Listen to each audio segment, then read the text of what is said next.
मैं मैं रामकृष्ण मीणा, सहायक आचार्य हिंदी, बीए पाठ तृतीय पेपर प्रथम में सभी छात्र छात्राओं का स्वागत करता हूँ। जिसे हमने पिछली जो कक्षा है उसमें प्रयोगवाद के बारे में अध्ययन किया। प्रयोगवाद क्या है, प्रयोगवाद के कौन कौन से मुख्य कवि हैं, प्रयोगवाद का समय कहाँ से कहाँ तक है। इसी क्रम में हम दूसरा जो टॉपिक लेके आए हैं वो है नई कविता। नई कविता कब से प्रारंभ होती है और इसके मुख्य प्रवर्तक कौन है, इसके बारे में हम आज अध्ययन करेंगे। तो सबसे पहले नई कविता के मुख्य कवि कौन हैं इनके बारे में अध्ययन करेंगे। तो 1954 में डॉक्टर जगदीश गुप्त तथा डॉक्टर रामस्वरूप चतुर्वेदी के संपादन में नई कविता नाम से एक अर्धवार्षिक पत्रिका का आरंभ हुआ, जिससे नई कविता नाम से एक नई काव्यधारा का सूत्रपात माना जाता है। यद्यपि यह प्रयोगवादी काव्यधारा का ही विस्तार है। लक्ष्मीकांत वर्मा ने नई कविता के प्रतिमान नामक कृति में बाकायदा नई कविता के स्वरूप एवं उसकी अवधारणा को स्पष्ट किया। दूसरा सप्तक के प्रकाशन तक आते आते हिंदी कवियों को लगने लगा था कि प्रयोगवाद एक स्वस्थ एवं प्रतिनिधि काव्य प्रवृत्ति नहीं है, क्योंकि वह मानव कुंठाओं तथा वर्जनाओं से अपने आप को मुक्त नहीं कर सकी है। प्रयोगवाद की हास्योन्मुखी प्रवृत्ति के कारण हिंदी का प्रतिभाशाली कवि उससे मुक्त होने को छटपटा रहा था तथा नई कविता ने उसे यह मुक्ति प्रदान की।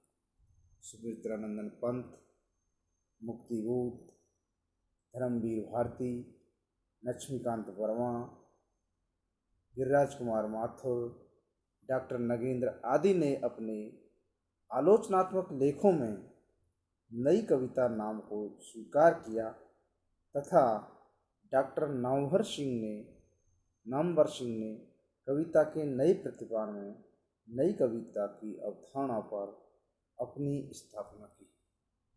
नई कविता निषेध की कविता न होकर जीवन के प्रति आस्था की कविता है। जीवन की सारी विद्रुपताओं तथा विषमताओं के बावजूद जीवन में उल्लास तथा आशा की खोज ही नई कविता का मूल स्वर है। नई कविता क्षण को महत्व देती है, किंतु वह स्वीकार करती है कि क्षणों की अनुभूतियाँ जीवन की निरंतरता की श्रृंखला को संपूर्णता तक जोड़ने का प्रयास करती है। नई कविता जीवन को अनुभूतियों के क्षणों में पकड़ती है तथा ये अनुभूति कवि को उसके परिवेश से मिलती है। नई कविता अपना जीवन दर्शन परिवेश की जीवन सत्य से ग्रहण करती है। नई कविता सामान्यतः समाज के तिरस्कृत एवं अभावग्रस्त मनुष्य की पीड़ा का चित्रण करती है। नई कविता के इस दृष्टिकोण को लघु मानवतावाद का नाम दिया गया है। नई कविता लघु मानव की लघुता या हीनता का चित्रण कर उसकी उपेक्षा नहीं करती, प्रत्युत उसके अभावों के प्रति गहरी सहानुभूति प्रकट कर समाज में उसे सम्मानजनक स्थान दिलाने पर बल देती है। नई कविता ने साधारण मनुष्य की पीड़ा को वैशिष्ट्य प्रदान किया है तथा मनुष्य के इस रूप को व्यापकता दी है। इसी प्रकार नई कविता की कथ परिधि में जीवन जगत के सभी विषय आते हैं। वह मानव की कुंठाओं तथा वर्जनाओं की कविता न होकर व्यापक मानव संसार की कविता है। उसकी दृष्टि से एक पिंड से लेकर आकाश का गहन विस्तार तक कविता का चित्र है, किंतु इस सारी व्यापक दृष्टि के केंद्र में मनुष्य है। नई कविता अनुभूति की सच्चाई को अमूल्य मानती है। अनुभूति चाहे एक क्षण की हो, चाहे समूचे युग की, एक अदने से मनुष्य को ही हो। अनुभूति चाहे एक क्षण की हो, चाहे समूचे युग की, एक अदने से मनुष्य की हो या किसी महापुरुष की, आशा की हो या निराशा की, व्यक्ति की हो या समाज की, वह नई कविता के लिए श्रेष्ठकर है। कवि अपनी तथा पराई अनुभूतियों को आत्मसात कर सार्वजनीय बनाता है। इसके लिए कवि का युगबोध बहुत व्यापक और गंभीर होना आवश्यक है। नई कविता भावना की अपेक्षा बुद्धि को अधिक महत्व देती है, किंतु उसकी बौद्धिकता प्रयोगवादी बौद्धिकता की तरह नीरस और वाग विलास नहीं है। नई कविता का कवि जीवन के यथार्थ को अनुभूति के स्तर पर महसूस करता है तथा बुद्धि के स्तर पर उसे एक संगीत देकर अभिव्यक्त करता है। संवेदनाएं ज्ञानात्मक होती हैं तथा वे जीवन के कठोर यथार्थ से जुड़ी होती हैं। नई कविता का यथार्थ हो बौद्धिक होते हुए भी संवेदना शून्य नहीं है, बल्कि मानव सृष्टि के प्रति अनुराग जगाने वाला है। नागार्जुन की कविताएं इस तथ्य को प्रमाणित करती हैं। नई कविता की चिंता के केंद्र में मनुष्य तथा समाज है।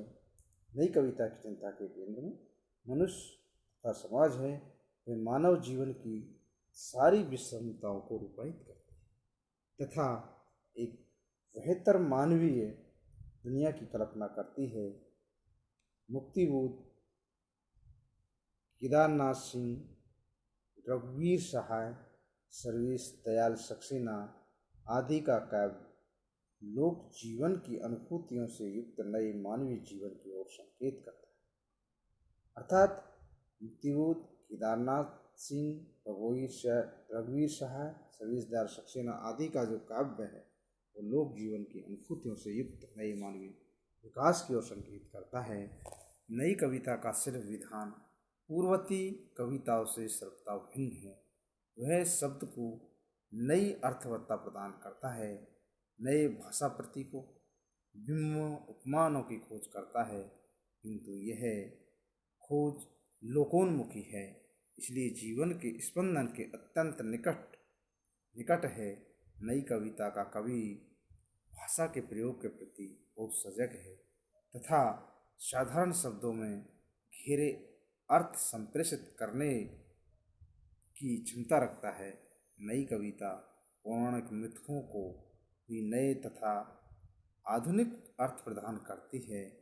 कनुप्रिया, आत्मजयी, एक कंठ विस्वाई, प्रवाद पर्व आदि प्रबंधात्मक कविताओं के कथानक प्राचीन हैं, किंतु उनके अर्थ सर्वथा आधुनिक हैं।